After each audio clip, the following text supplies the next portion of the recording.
He hadn't been looking for land, but just before dusk, land found him. The island wasn't on any map. It rose through the fog, silent and gray, humming with something he couldn't quite name. The traveler rowed ashore and stepped onto the soft sand, his boots sinking slightly with every step. There was no sound. There was no bird song. Even the waves sounded quiet. There was only a strange echo in the distance. Something felt strange. He could swear he wasn't alone. He paused, looked around him, but didn't see anything. Finally, he called out, "Hello?" The echo of his voice boomed in the mist and returned violently. "Go away! Go away!" He frowned. That wasn't what he had said. He walked forward slowly and asked into the misty hills before him, "Is anyone there?"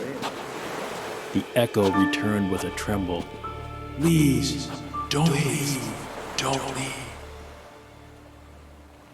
He inhaled sharply, not from fear, but from recognition. Then, with a hand to his chest, he asked, "Why do emotions feel like a fog I can't see through?" The echo returned chaotically. "Drowning, drowning, drowning, too much, you're weak. Hide it, hide it." He dropped to his knees, overwhelmed with the booming echoes around him. Through the noise, the wind shifted and the trees rattled, and from the reeds emerged a giant crane. Tall and hunched, its feathers matted with salt, a crown of seaweed twisted above its bright glassy eyes. It started walking toward him with a slight limp. The crane looked both ancient and regal. It tilted its head and regarded the traveler for a long moment, then croaked, "This place doesn't echo what you say. It echoes what you carry." The traveler didn't answer. He just sat, breathing, letting the emotions rise. Not the thoughts about the emotions, but the raw, wordless tide underneath. Feel it clearly, and it won't twist on the return.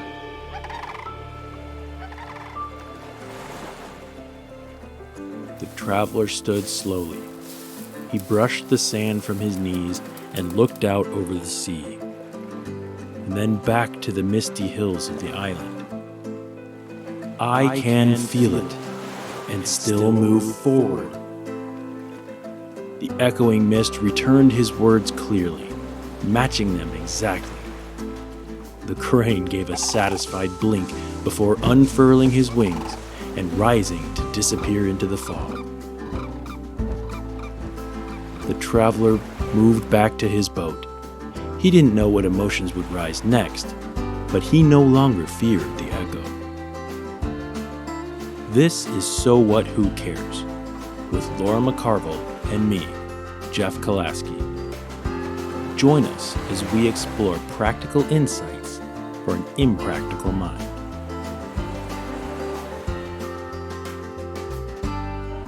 So for this episode, we are looking into emotions, right? Yes. We did thought, now we're on to emotions.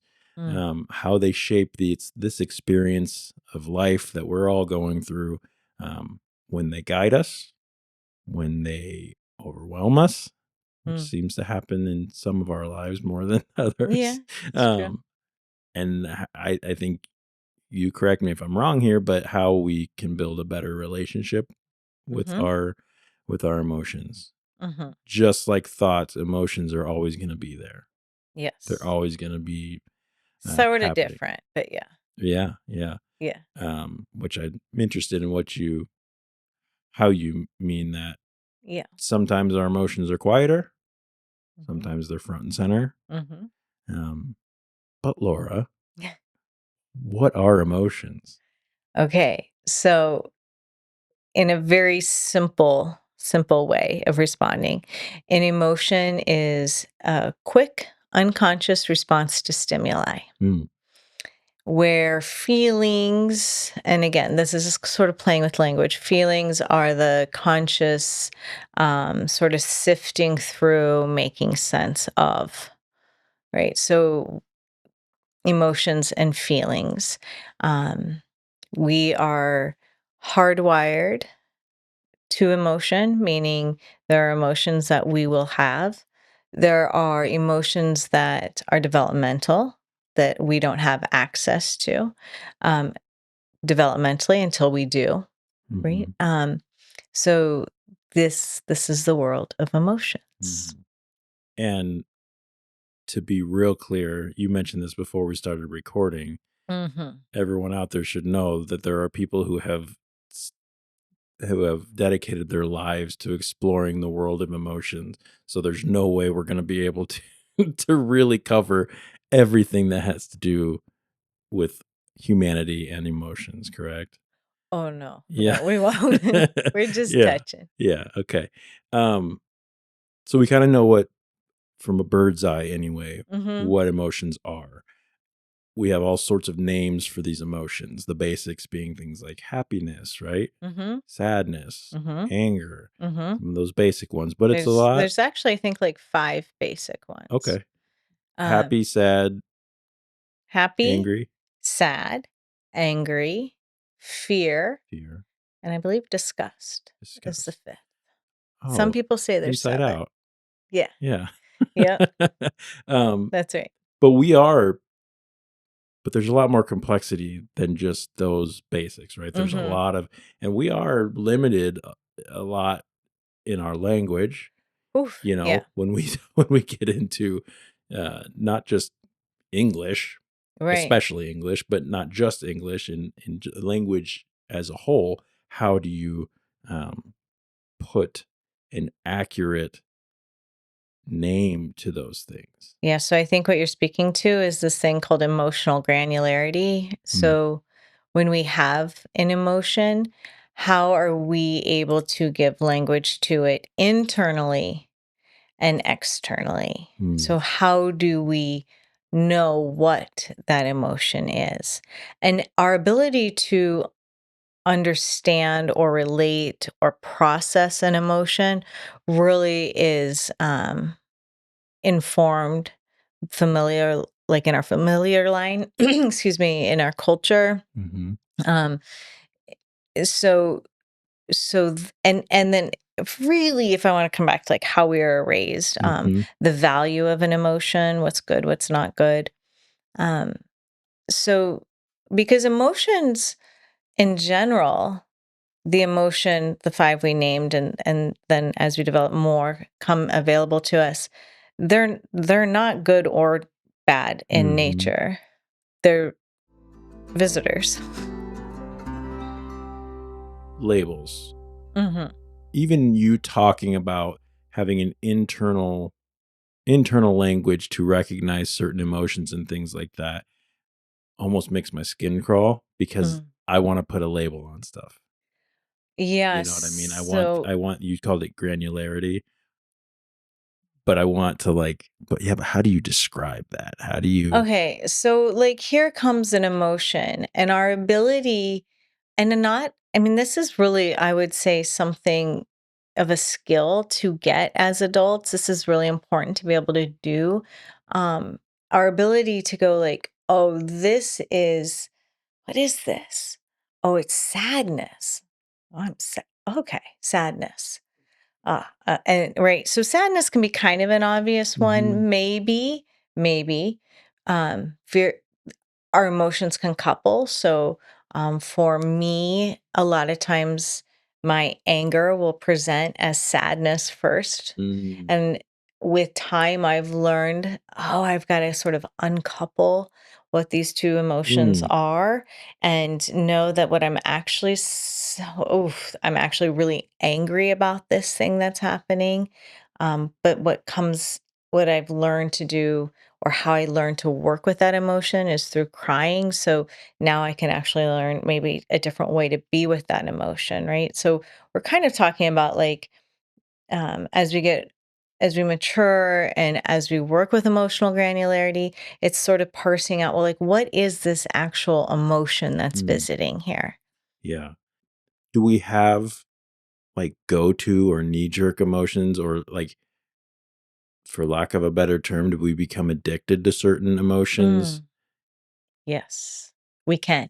Okay. Right. So, um, glee, Yeah. not being happy. So, if we use the definition of happy, knowing everything's going to be okay, is very Mm-hmm. different than glee Mm-hmm. and that like high sense of happiness, where Mm-hmm. you're sort of what maybe the language in psychedelics would be like chasing the dragon. Like you're like Mm-hmm. always looking for that next like Next thing, hit, yeah. right? Because I want to feel that like emotion of glee. Right. But the truth is, we can also get hooked on the negative Mm. emotions. And so, um, I think there was a study done that I heard around gambling, and it wasn't the winning that was hooked, it was the emotions of losing is where the hook was, and that's so interesting to me. Yeah, But why? I think it's again, it's our emotions secrete hormones, Mm-hmm. right? And so there are chemicals that release some juju in the brain that says Right. like this is it, and Huh. some of those things we can get a little hooked on, right? Yeah. But you said so emotions are not but, and you said emotions are not necessarily good or bad, Mhm. but there is such a thing as positive and negative Yeah. emotions. What about those? Okay. I know we So kind of touched on it, yeah, but so we can people will tend to put like sadness or emotions that are difficult or uncomfortable into negative, and the ones that are associated more with positive, like the ones that are easy for us to handle mhm, as like the good emotions, maybe like yeah. happiness, joy, so we'll say like one's positive, one's negative. But these emotions, they're going to come and go.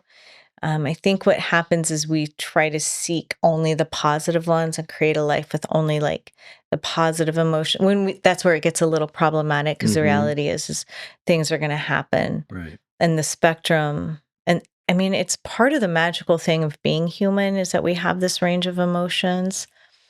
We're often taught when we're younger, just in and I can only speak to like what's acute, like what's here, but Mhm. to sort of suppress emotions, or we're taught what ones are positive and which ones are negative based Mhm. on what our parents can handle or what the Right. school can Right. handle, what your church believes in, Right. what your community holds as true. So we're informed really of how we work with those emotions. The classic example of a young boy being told that he's weak because he's feeling Sad. sad or sensitive. Hmm. Yeah. Yeah, yeah, that's one I'd like to spend time with. Me too. I think I get a little confused sometimes about when we go back to the granularity and the Yeah. language behind it. What exactly is there a difference between a feeling and an emotion? Is there a difference between like a nervous system state and an emotion? Because one of the things that you challenged me to consider when we came before we came here was, do I have a preferred state? Do I have a go-to emotion, right? Hmm. And I was thinking about that, and like I feel like while I know I don't want to say everybody, because I Hmm. know people who will, if they're being honest with themselves, their go-to emotion is happiness, let's just say, or even Yeah, happiness as sure. we've described it Yeah. isn't necessarily their go-to, because I've known people where I feel like they thrive in chaos or misery, right? Right. Where as soon as things start to feel good, they go into I gotta find something bad, Hmm. right? That's not me, I don't think. Well, I know that that's not me. But Yeah. is feeling in control, is feeling calm, is feeling content. Are those emotions, or are those states? Yeah, so emotions can become states, Okay. right? So we might have um, an emotion that comes to visit and then it stays for a while and it becomes a state. Now, um, how we metabolize or move through emotions is what we're talking about when you and I are talking like with the human experience and what are some tools to work with the human experience. Mhm. We want to be able to shift states, right? So, for example, if our go-to emotion is happiness and something happens that's sad and we need to grieve, and our happiness is in juxtaposition of the grief, and we won't, when in fact we need both to sense and feel Mhm. to the aliveness of being a human, the beauty of this thing. Mhm. um but we could push the grief and we could pretend it's not happening and avoid it because we've got these sort of filter of I only do like I'm in the happy Mhm. emotion, and that's not being happy. Yeah. So that's where we go, where we work with emotions as like passerby, right? And not getting stuck in a state. That doesn't mean um, we shouldn't move towards emotions. Let's say we're in grief and there's something happening and its grief is visiting. If we don't metabolize it, if at some point we don't start to, for lack of a better word, choose a different emotion or Mhm. do something to sort of hack our system to try on other emotions, Mhm. that grief can get stuck. And we could Right. go years and years and years stuck in that And that state. does that look like depression sometimes, anxiety? Sure. So when It emotions can. get stuck for long periods of time, it Mhm. can move to a place of nervous system dysregulation where then we are in states of, depression, Mhm. anxiety. So we've talked about how to regulate or some tools to regulation Mm-hmm. to our nervous system. Sure. What about those emotions? What if I find myself things in my environment I have changed and I'm noticing that like yeah the sun's out my my account isn't empty and even if it was I'm feeling okay or whatever it might be but I can't shake this grief feeling or this sadness feeling. What does emotional regulation look like? Yeah. So what is okay? So emotional regulation. Um, I'm not a super fan of emotional regulation of how it's being exploited, in the way of the expectation of calm. Mhm. Meaning we always need to be calm, emotionally regulated, calm. And that isn't what emotionally regulated means. Mhm. What I'm interpreting or what's being taught across some platforms and boards is like emotional regulation means I'm now comfortable. You're not emotionally regulated, meaning I'm not comfortable with the emotion you're having. Mm. You need to just calm down. Mhm. Do you see how that's different? Absolutely, yeah. So I'm not in the way in which emotional regulation is being misused as this like manipulative tool to create a sense of comfort for self. Mhm. Eh. What I'm not Yeah, engaging in that. sure. But emotional regulation meaning I have agency with this emotion. And glee, again, I go back to glee because that too can have us, Mhm. right? Just like anger as an emotion can have us. So disgust can have us, meaning now I'm not eating anything for long periods of time because that disgust has us, right? Mhm. So all of these emotions can have us. If you have agency, if you can be with it, if you can learn to hold it with loving kindness and compassion and awareness of, oh, there's a little bit of truth, but there's a little bit of not truth in this Mhm. emotion too, right? Right. Here it is. It's visiting, and I'll be with it until the next one comes. That's what I'm sort of what I'm talking about Mhm. as regulated, an emotionally regulated person. They can be Right. with the spectrum of emotions. Right.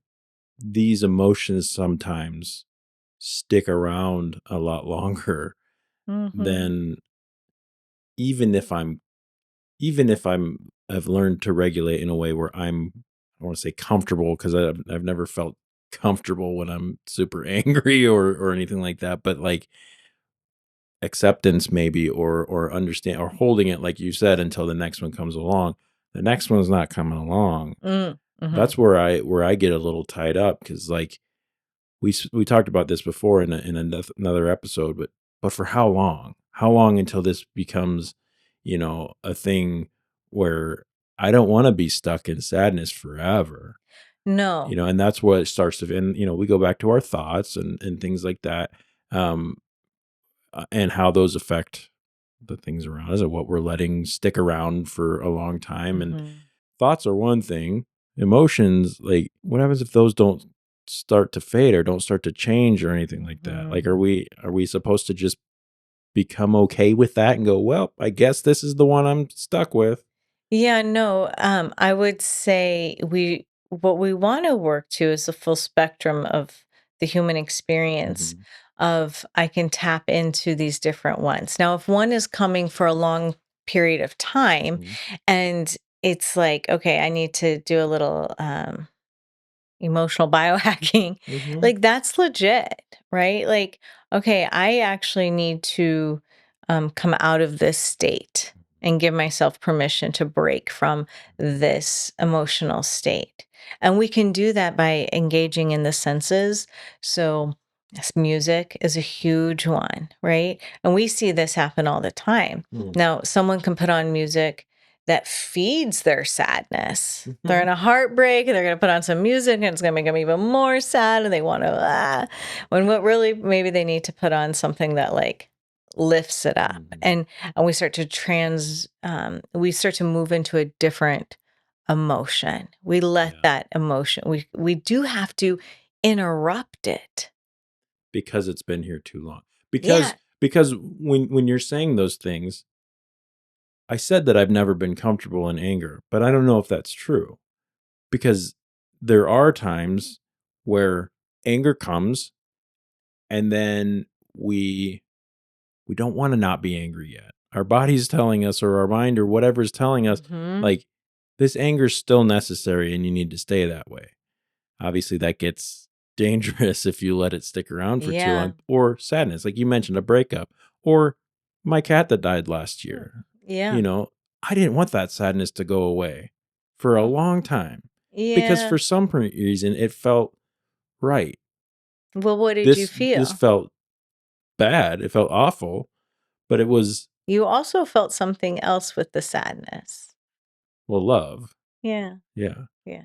Is that what you were getting at? Yeah, Yeah. connection or love. Yeah. Right. And but it even, like, breakups or Mhm, whatever it may be, mhm, I'm not ready to be done with the sadness because it serves a purpose, mhm, right? mhm. I don't know what that purpose is. I don't know why our nervous systems came up with, or our bodies came up with uh, a feeling like sadness to mourn. Like, Yeah. what does that benefit? I don't know.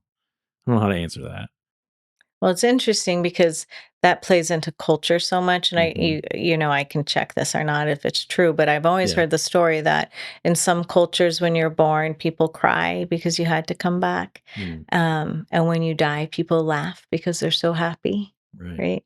So there's some Mm, understanding of like assignment of emotion in yeah. our culture and what's the purpose it plays. We know disgust. This is a very interesting emotion to me because Yep. disgust is so ancient. It predates verbal, so someone before we had language, if we ate berries and they were poisonous, the emotion, and then we'd go into sensation, which is next. But on another podcast, we go into disgust as Hmm. a communication of like, this isn't good. Well, why am I disgusted by mushrooms and some people aren't? I don't know that Okay. one. I'm not sure. I love mushrooms, so I Oh, can't well, especially can't gross. answer that one. Yeah, That's gross. it's probably texture, but we'll go. Yeah. Anyway, yeah. Yeah, but I think, sorry to No, no, derail us no. there. But what we were saying is if the emotion's visiting and it's visiting for so long that it starts impacting again our relationships, our connection to community, our work, our vision. This is like a visual because I like metaphor and visual, but those like tinted sunglasses. Mm-hmm. And let's imagine I put yellow tinted sunglasses on someone, but they didn't even know they had yellow tinted sunglasses on. And then they're walking around and everything looks yellow and they think, well, this is just how life is, right? Mm-hmm. Emotions can do that too. So sometimes we have that emotion for so long, we go, well, this is just how life is, Mm-hmm. right? It's just sad. Or everything is through the filter of anger, everything's through the filter of an emotion. And and so then again, the emotion has you, Mm-hmm. right? And then we have to work, a lot of us have to work with growing the capacity of the other positive emotions, Mm-hmm. right? I really know how to feel angry and sad, Mm-hmm. but joy or happiness, I don't know how to tap into that. That feels uncomfortable, and we have to Right. grow our window. But we can change our emotional state. Speak to that. So again, back to music. Yeah. So just like the person who was heartbroken and then added sad music, they were prolonging that emotional state. But let's say we put on something that was vibey and good and got someone going, right? And then we're engaging in a different emotional state. So music's a Just great one. yeah, it is. Mhm. Just to counter that or Yeah. discuss that a little bit, does that kind of get us into some of the toxicity because let me Yeah. explain where that thought comes from. If let's just say I lost my cat, right? And I was feeling sad and someone's like, put on this happy music, it'll make you feel better. Because we can change, Laura said we can change our emotional state by listening to upbeat, happy music. Probably going to rip their radio out of their hand and throw it or Yeah. whatever it may be. Right. Yeah, so Where's the where time does and the it get place toxic? where's Yeah. the time and the place? Is there a way to kind of know? Do we just know? Is it like, is our body going to tell us? Because if I can see the benefit in something like that if it's me that puts on that music and because I'm ready. But if I'm not, And that's or so interesting yeah, because then we're talking about, does the person with the yellow sunglasses know know? that they're wearing it. Right. You And mentioned so that they didn't. So so at yeah. some point when the emotional state starts to interfere with our access to other emotions, Mm-hmm. or our access to connection to self or others, when we start to hypnotize ourselves with the emotion and perseverate and get hooked on the Mm-hmm. emotion in that addictive way, then we know, then that's how we know, like, ooh, hmm, I might need to check myself. That doesn't, and maybe we don't go from like sad music to happy music, Yeah. but maybe we do start to go with like something a little more neutral. Sure. Yeah. What role do you think other people play in helping us to determine those things? Mhm. Or Determine when eh, we're ready to shift out of a well, different emotion, or just help us to understand them? maybe not ready to, but help us in maybe noticing. If I Mhm. tell you, hey, do you know you have yellow sunglasses on? Is Yeah. that beneficial? It Is that can be, okay? it can be. It can also be rather confusing to the person with the yellow sunglasses Yeah. on, Yeah. right? Um, so I would say relationship, and connection. This is where community is so Mhm. important because isolation and loneliness is a emotion feeling. Um, it can cloud sort of our access to the loneliness, and isolation can cloud our access to knowing if we've got the yellow sunglasses on slash Mhm. we've been in too long and it's been too much. Mhm. Um, I would say illness, if our Mhm. body's starting to get sick, right? We're not able to take care of, like, those Right. are severe cases. Mhm. But when we're in connection with people, when we're in community, um, when we're in relationship, then I think that is the juice of Mhm. this human experience to be like, whoa, I can really feel like I can tell something's going on with you. Do you want to tell me Do you want to share with me, like, what emotions visiting, or if you're having some emotions around that? Right. But man, that's a trip. I had to get myself an emotional wheel. There's this like Hmm. little picture. It's like a picture of all these emotions on Yeah. this emotional. Have you seen it? Yeah. Yeah. Yeah. And I Absolutely. and I really had to go like, because I could tell you where I could feel and things in my body, Right. and I could intellectualize the shit out of things. Hmm. But to tell you what I was actually emotionally feeling, that was hard for me Yeah. and still is. It's still hard for me. Yes. You know, if I've got like a da da da da da, and I want Hmm. to take it to, my beloved, and I've got a thought, I got the thought. Yeah. But if I Are you stop, angry? Well, no, I wouldn't even. but I am, but I'm Yeah, not, but I'm sad, but maybe. I'm angry, but I'm, Right. yeah. Oh, and when we were first dating, he would say to me, "You're angry," and I was like, "No, I'm not," because I had coupled anger with tears. I'm like, I'm actually crying. Can't you I'm tell I'm sad? sad. And he's like, "No, dude, that's anger." It Uh, took me a lot of years, yeah. like I'm talking just recently back to Hmm. Lamarad Owens and Love and Rage. Like I Hmm. had to really learn how anger landed in me and Mm. that it was okay for it to land in me. Yeah. I had to learn how to be with that emotion and identify it. And I'm still working on it as to what. So what I do now is when I have like a quippy thought or I have some thoughts, I can really ask myself, and this is just me being curious Hmm. about me, is like, well, what's the feeling here? And I don't know. I'm gonna Yeah. get on my wheel and kind of check Yeah. in. Oh, Yeah. oh, wow. Oh, wow. I mean, it's Right. so beautiful to be able to hold this curiousness of the human experience. Yeah. If I can back us up just Oh a yeah. little bit, I keep going back to while we're talking for some reason in my mind, excuse me, I keep going back to, and I'm curious of how you would interact with or maybe coach or help Mm, that person that I would have described thrives in misery, okay. right?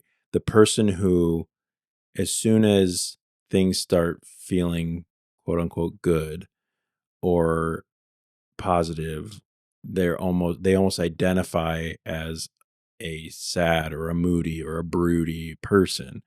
Is that okay? Is that like, how would you address that? What is that? Is I that mean, anything's okay if that's how you want to live. I mean, I'm not concerned. But if okay? you're leaking on me and we're in relationship, like Right. then what I'm saying is if someone wants to be stewing around upset, that's their choice with this precious Hmm. life. But if they're coming to me saying, "Hey, I've been stuck." Mm. And when something good starts to come along and I start to kind of wig out a little, or I don't like feeling that way, or that makes me feel uncomfortable to feel peace or happiness. Hmm. Then we can start to get curious about that. Because now they're acknowledging and they're maybe they haven't got to a place where they are not Well, they have interest in change, if you will, if the words sure. change, Yeah. right? And growth. So Right. then I've got some ideas of Okay. what to work with. And if you remember one of our podcasts, we talked with titration, Hmm. um, or we talk with like building a little bit of capacity. We're talking too, is like building a capacity for joy Hmm. or well-being or a capacity for peace. Yeah. Um, and that takes bit by bit. We have to build a bit of tolerance to it. And maybe in Hmm. the beginning it feels a little uncomfortable and we're looking for the bad thing to happen. And then we go, oh gosh, I actually felt peace for a little bit. And we get to acknowledge it. And then that acknowledgement of it sort of creates a feedback of like, Hmm. oh, this is actually okay. Okay. I survived feeling happy. Hmm. Whew. Okay, cool. I wonder how much of that too can be traced back to when Well, I've like protection, guard. If experience, if right? I'm already low, then I can't get low again.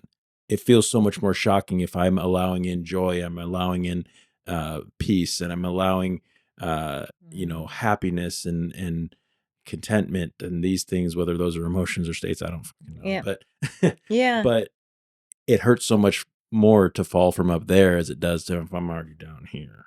Well, that's the lie. Is it though? That's the story. But is it? Because I was challenged on this once. Okay. So, um, a long time ago, we were adopting, and this little girl and I was like hesitant to be excited. And a woman I would say is was a teacher, said to me on my path, she said, Laura, I'm really hearing your hesitation and your excitement. And what you think is if you hold back being excited about this and it doesn't happen, you'll feel less sad. But it doesn't really work like that. If you don't get her, you're going to be sad and devastated, no matter how happy you are when you're sharing this with me. And you know what? We didn't get her. She wasn't placed in our home. And the truth was, I was just as sad as if I were to be telling people about getting to adopt her and that the adoption was working. The guard is, and it's not wrong, it's just the story we tell ourselves is if I'm guarded, or the story could be, well, last time I got sad, I wasn't guarded. And the reason I was sad is because I wasn't guarded, right? So we move into this thing of beliefs, our experiences. And so, yeah, we do, you said like trauma, we could use the word experiences. Sure. So we have experiences that inform our ability to be in emotions. And sometimes experiences will tell us a belief about an emotion. Like you get too happy, you're going to get sad. So maybe it's not the actual emotion that you're feeling that's worse or better based on how what you're making yourself stay in order to defend yourself against that. But I do, maybe the perception or the desire to not, let's just say, not feel stupid. Mm-hmm. If I'm already the person who is unwilling to really let myself feel that, and then I let myself feel that good, that happy, that joy, and then something happens that knocks me back down, didn't I look fucking stupid? Mm-hmm. So I don't know how much of that plays into it either, or how relevant. Right, so that's a belief, right? Stupid's not really a feeling. I think vulnerable would be a feeling, but what the belief is I can't look stupid. Mm. Right? I don't want people to think I'm stupid. Mm-hmm. That's like the thought and the belief of what you're speaking to. Yeah. But if we say like the emotional thing you're trying to avoid is the vulnerability, you should try doing a podcast. I might look into that. Because that is vulnerability right there, right? And not wanting to look stupid. Yeah. Well, I don't really mind looking stupid. That's we're just talking anyone who's story. Watched my shows know that I'm not. Yeah. We're just working out a story then. Yeah. Right? Before we go. Okay. And it's okay if this is right along with the same thing when we talked about thoughts, if it's sensory activation, that sort of thing, great. Mm-hmm. I do think that I know I enjoy getting something, just a little tidbit of, okay, I'm feeling stuck in an emotion, or I'm ready to transmute the emotion. Yeah. What's your advice? Our listeners are going, I'm going to do this on my drive to work right now. What's your advice? Well, I'm going to go back to music. I'm going to say, put on an album that makes you want to move and dance or sing. And then Can I ask you to be vulnerable for a second? Mm-hmm. After this podcast, what do you recommend they put on after we're done? Don't change the channel yet. But what's my specifically should they put on to dance to? Okay, so this isn't to dance to, but there are a couple of things that I go to. Mm-hmm. So J Dilla Donuts album, I go to that one. That's like my go-to album when my mind is looping with thoughts, or I'm stuck in an emotion and I need to like run or walk it out. If I'm dancing, I'm going to put on Rufus or Sophie Tucker, something EDM if I'm going to dance it out. Interesting. Mm-hmm. Cool. Or the Grateful Dead and Fish. So if I want to like spin around. Yeah, so those are my go-tos. Or how many of those are you eating ice cream while you're... You know what's interesting about eating ice cream is eating does change your emotions too. Goddamn right it does. Mm-hmm. It really does. It does, Yeah. right? It's interesting. It gets a lot of shame, but I wish it didn't, because that's not a bad thing to be like, actually, let's go eat some ice cream. Yeah. I mean, it's known, right? Like, Yeah.